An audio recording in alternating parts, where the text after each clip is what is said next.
brace for debate. No pregnant pauses there. Yeah.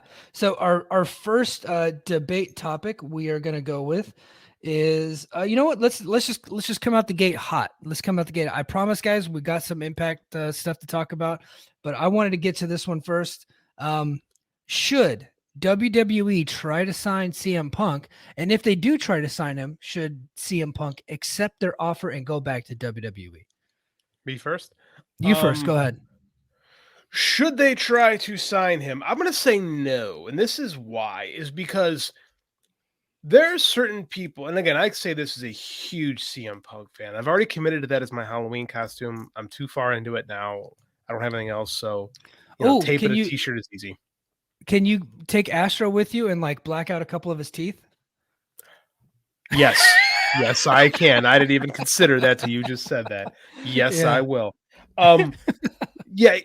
No, because quite frankly, this is a guy who a year ago was supposed to be the happiest person in the world, the happiest as he's ever been. But some people don't know how to be happy. Mm-hmm. Some people have the need to just make things miserable because they don't know any other way than to be unhappy. And I think that's what we have here with my personal favorite professional wrestler. Like, WWE's got a good thing going right now. They're hot. They're making money. Everything's working over there. Again, it's not for me. I don't like what they're doing, but I can't argue with the results. Why would you enter? I mean, like, why would you do that? Again, with Punk, there were diminishing returns. It's not like that first pay-per-view was really good for AEW. Those first couple of shows were really good. And then it found its way back to like a level of normalcy. Like, that's going to be the same thing with here. You'll get a spike with Raw, a spike with and it doesn't even matter for the PLEs because you're already paid for them. Mm. Right. And then what? Then you got a malcontent who's going to make people there miserable again. And I got a buddy that works for WWE. And so I dropped him a line. I said, hey man, Phil coming back to work. And this dude's been there a long time. And he's like, God, I hope not. Like that was his exact words. He's like this. He goes, you don't. And we were talking about. He goes, you don't understand how much this dude is pissed off. Like so many people on his way out all those years ago. I think that if Triple Paul does that, I think it's just him trying to get one over on Tony Khan, and I think it might be a cutting off your nose to spite your face moment. Like, and he keeps getting hurt. So I mean, like, you get one rating out of it, maybe two, and then like it goes back to normal. I don't know if it's worth it. I don't know if the juice is worth the squeeze. Well, I got to disagree, JD. I think the juice is worth the squeeze, and I'll tell you why. I think so. If I'm WWE, and I'm looking to bring in CM Punk, I'm bringing this guy in on a Brock Lesnar deal. I'm not talking about the same amount of money, but it's still going to cost you a lot of money, right? Because you don't want that guy at your shows all the time, pissing people off. You bring them in, and then this is how you work the deal. It's like, hey, we're going to offer you X amount of dollars, whatever it is. It's going to be what, $5-10 million a year, whatever, $1 million per event, whatever you're going to offer the guy to come in, an astronomical amount of money, just whatever it is. It's got to be less than Brock Lesnar. You say, look, you'll come in. You're only going to work with top guys, and you'll work with Paul Heyman. Paul will work your programs to do just like the same thing with Brock. You'll work with Paul Heyman. You'll not pick your opponents, but we'll be careful in who we select as opponents, people that he could trust, and do it that way. He comes in, once a quarter, less than 10 shows a year. You're bringing in CM Punk. He's not going to be really integrated with the rest of the talent because look, the guy's a malcontent. The guy can never be happy. And if he is with the talent over time, he's going to build resentment against them. They're going to resent him, and it's going to be a bad situation. That situation would happen today with Brock Lesnar if he was there all the time. They resent him because he's not there all the time, but they can't stay too mad at him because the guy's just making a ton of money, and every time he comes in, the house goes up a little bit, right? The rating moves up a little bit. Who resents him? I think fans resent him more than the people. Fans resented him. There was a thing for a long time about the part-timers coming in and taking spots from the people that were there all the time. That was a constant thing for a long time. I think Brock is, and that was from CM Punk, by the way.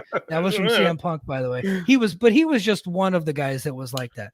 So I think some of that has changed a little bit because I feel like now that, eventually John Cena went to that kind of schedule, Roman Reigns is starting to go to that kind of schedule.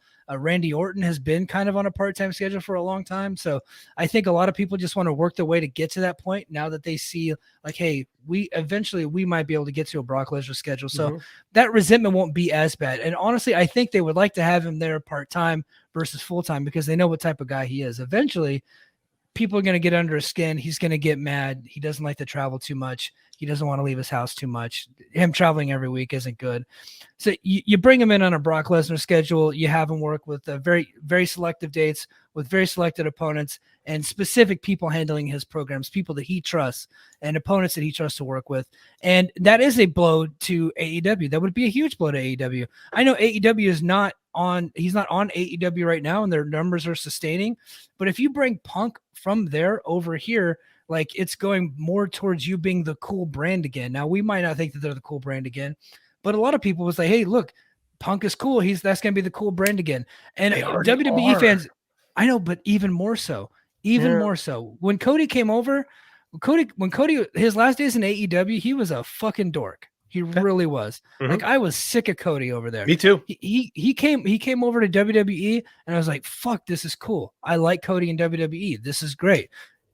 I think a similar thing would happen with CM Punk where the AEW fans are kind of pissed at him right now because of what happened behind the scenes.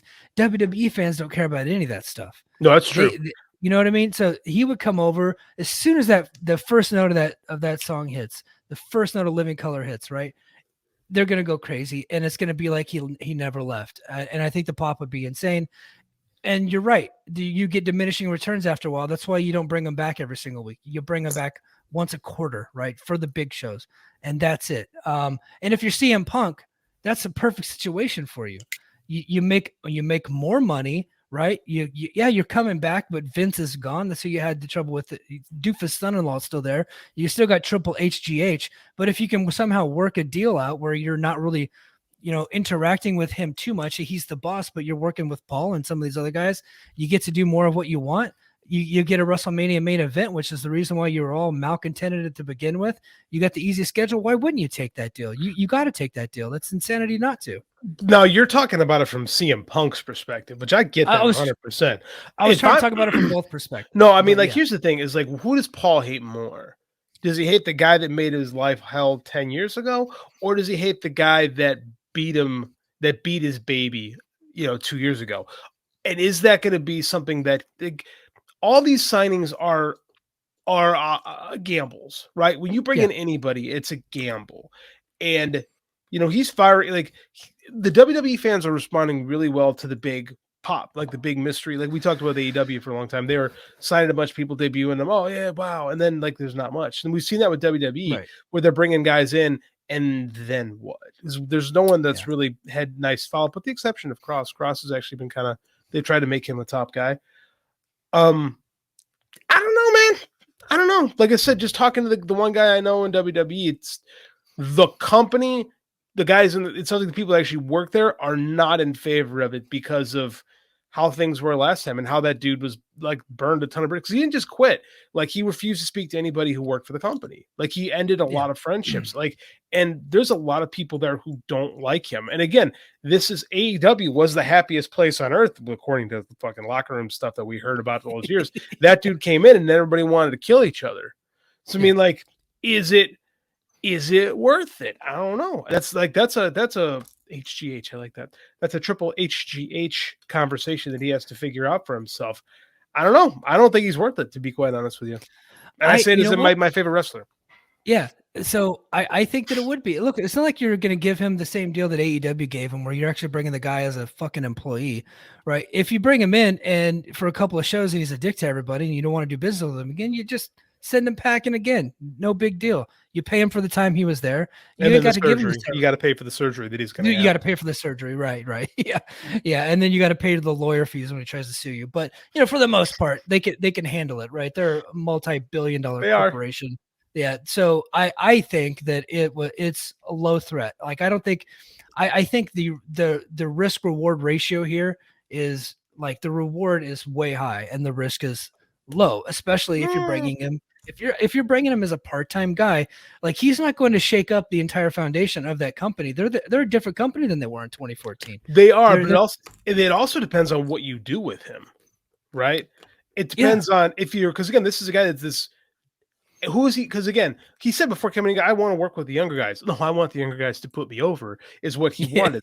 Like, is that what's going to happen here? Like, no. are the guy what's saying, like, is CM Punk going to want to come in there and put a bunch of people over? I don't think so. That's just not who he is. This is what I'm saying is like, you've got something good going with WWE right now.